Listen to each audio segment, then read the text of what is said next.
ইরানের সামরিক ঘাঁটিতে হামলার পাশাপাশি এবার টার্গেট একটি স্টেডিয়াম। ইরান আমেরিকা ইসরায়েল যুদ্ধে এবার স্টেডিয়ামেও হামলা হলো। তেহরান স্টেডিয়ামে এয়ার স্ট্রাইক, একেবারে ধ্বংসস্তূপে পরিণত হয়েছে তেহরানের স্টেডিয়াম। দুটি ছবি পাশাপাশি রেখেছি, একদিকে ইরানের সানান্দেজ সামরিক ঘাঁটিতে হামলা হয়েছে, একই সঙ্গে হামলা হয়েছে তেহরানের স্টেডিয়ামে।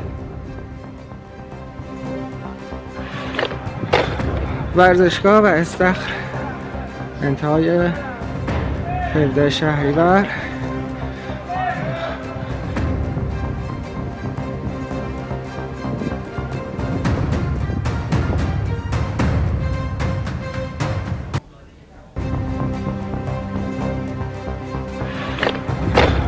ورزشگاه و استخر انتهای 17 شهریور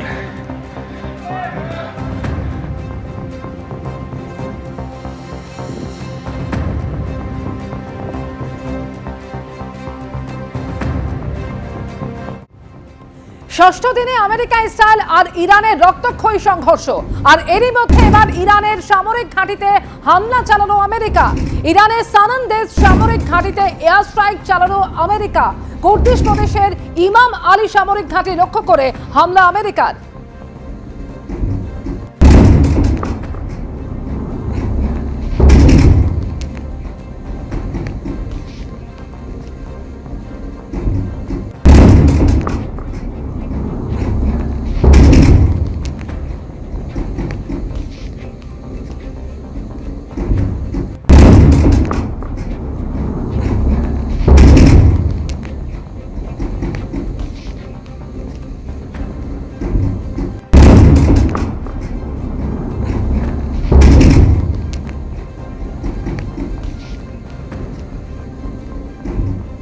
ছবি আপনাদের সামনে রেখেছি। ইরানের সামরিক ঘাঁটিতে এবার হামলা আমেরিকার। সানান্দেজ সামরিক ঘাঁটি এবং সেখানে এয়ার স্ট্রাইক চালানো আমেরিকা। কুর্দিশ প্রদেশের ইমাম আলী সামরিক ঘাঁটি লক্ষ্য করে হামলা আমেরিকার। সেই ছবি দেখতে পাচ্ছেন। ষষ্ঠ দিনেও যুদ্ধ পরিস্থিতি আরো ঘোরালো, তার কারণ হুঁশিয়ারি এবং পাল্টা হুঁশিয়ারি চলছেই। এরই মধ্যে একদিকে ক্ষেপণাস্ত্র পরীক্ষাও করেছে আমেরিকা এবং একের পর এক আক্রমণও চালাচ্ছে।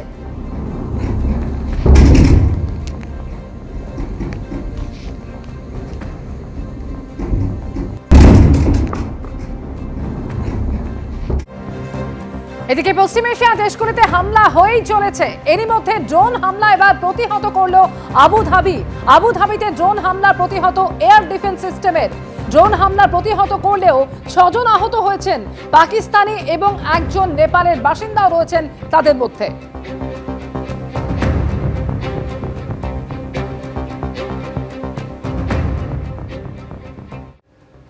এরই মধ্যে মধ্যপ্রাচ্যে যুদ্ধের ষষ্ঠ দিনেও কাতারের ওপর একাধিক বিস্ফোরণ হয়েছে। দোহার আকাশে দেখা গিয়েছে সেই বিস্ফোরণের শব্দ। দোহাতে নতুন করে বিস্ফোরণ এবং যার ফলে আতঙ্ক ছড়িয়েছে গোটা শহর জুড়ে। দোহায় আমেরিকার দূতাবাসে হামলার আশঙ্কায় খালি করা হয়েছে আশেপাশের বহুতল। দুই পক্ষই একে অপরকে বোমা বর্ষণ করছে। একদিকে আমেরিকা থেকে থেকে হুঙ্কার ছাড়ছে যে আমরা দেখে নেব, ইসরায়েলও শেষ দেখার কথা বলছে, এবং ইরান অপেক্ষাকৃতভাবে একটু মিলিটারিলি সামরিকভাবে কমজোর হলেও তারাও কিন্তু কোথাও একটুখানি ভূমি ছাড়তে রাজি নয়। যেটা আজকে সকালে ইউক্রেন বলেছে যে আমাদের কাছে অ্যান্টি ড্রোন আছে, ইরানের যত ড্রোন আছে আমরা নামিয়ে দিতে পারি। তো অবভিয়াসলি রাশিয়া ইরানকে সাপোর্ট করছে, তো ইউক্রেন ইরান বিরোধী শক্তিকে সাপোর্ট করছে। অস্ট্রেলিয়া আজকে যুদ্ধে যোগ দেওয়ার কথা বলেছে। কানাডা গতকাল অবধি বলেছিল আমরা এই যুদ্ধে নেই, আজকে বলেছে না, হয়তো আমরা এই যুদ্ধকে এড়াতে পারবো না। না চাইতেও জড়িয়ে গেছে শ্রীলঙ্কা, কিছুটা না চাইতেও একটুখানি ভারতের ওপরও আঁচ এসছে। আপনারা জানেন গতকাল সাবমেরিন টর্পেডোর, ইউএস সাবমেরিন আর ইরানিয়ান জাহাজের টর্পেডো আঘাতের পরে। এছাড়া ইরান হুমকি দিয়েছে যে আমরা পৃথিবীতে যেখানে যেখানে ইসরায়েলের এমবাসি আছে আঘাত করব।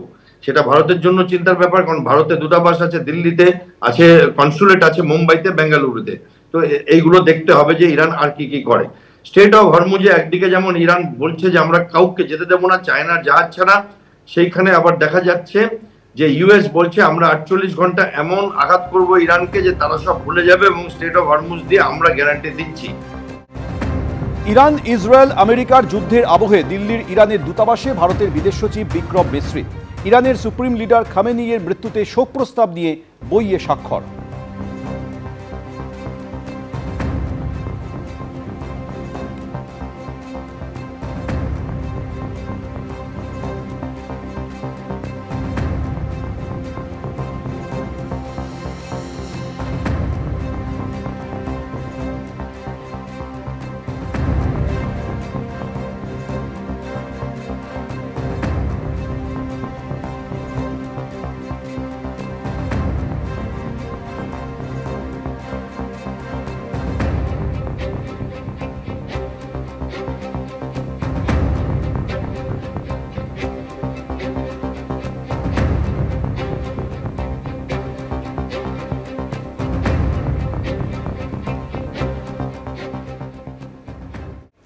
ভোটের আগে জেলায় জেলায় বিজেপির পরিবর্তন রথযাত্রা। হিঙ্গলগঞ্জের ছবি আপনাদের দেখালাম, আর এবার দেখাবো কোচবিহারের ছবি।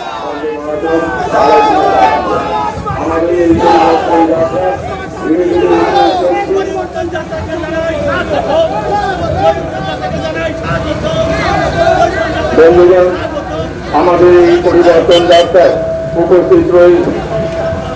উপস্থিত হয়েছেন আমাদের প্রাক্তন